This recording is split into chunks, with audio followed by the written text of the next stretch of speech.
ሰላም ክቡራትና ክቡራን የቲክቶክ የፌስቡክ ጓደኞቼ፣ ዛሬ እንግዲህ በጆይ ኦቲዝም በድጋሚ ተገኝቻለሁ። ለልጆቻችን ምርቃት 10 ቦርሳዎችን አስረክቤያለሁ ማለት ነው።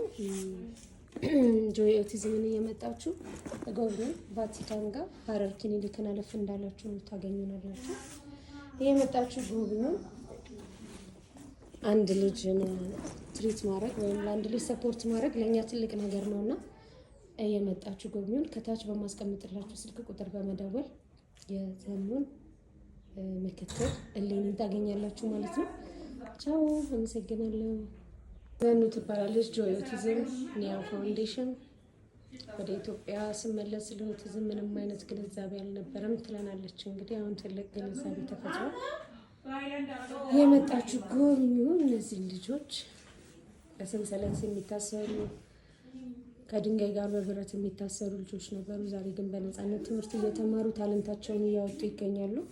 ስለዚህ ወደ ጆይ ኦቲዝም ጎራ በሉ። እናመሰግናለን ስለምትመጡ ስለምታደርጉልን ነገር በሙሉ።